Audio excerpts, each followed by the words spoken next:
আজকে আরজি করের নির্যাতিতা যাতে বিচার পায়, নির্যাতনের যাতে অবসান হয়। আর মমতা ব্যানার্জি স্বাস্থ্য দপ্তর আর পুলিশ দপ্তরকে যেভাবে দুর্নীতি আর অপরাধের আখড়া বানিয়েছেন, আমরা তার অবসান চাই। আমাদের এখানে কর্মসূচি আছে, আপনারা বৃষ্টিকে উপেক্ষা করে, গরমকে উপেক্ষা করে এসছেন। তার মধ্যে দাঁড়িয়ে ওরা ভয় পেয়েছে, কারণ আমরা লালবাজার দখল করতে আসিনি, এটা বুঝে নিতে হবে।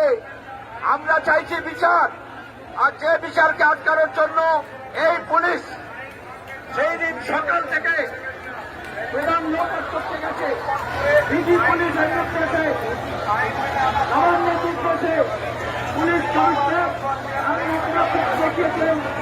আজকে গোটা দেশ গোটা পৃথিবীর সৃষ্টি করছে। একটা অপরাধীকে বাঁচাবো না, একটা অপরাধীকে বাঁচাবো না।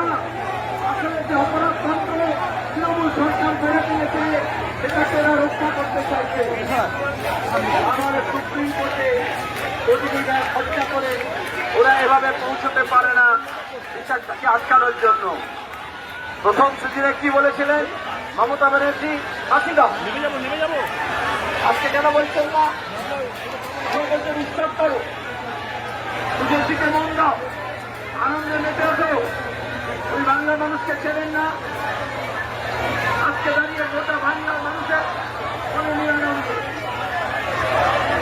আমাদের এখানে দাঁড়িয়ে আমরা এখানে সভা পরিচালনা করব, তারপরে আমাদের কর্মসূচি আলোচনা করব।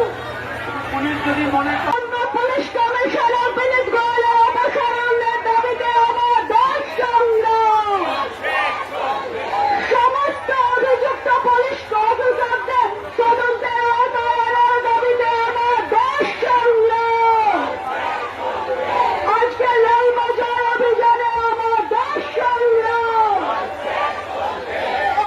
তিরস্কার বিচারের দাবিতে আমার দেশ সংগ্রাম।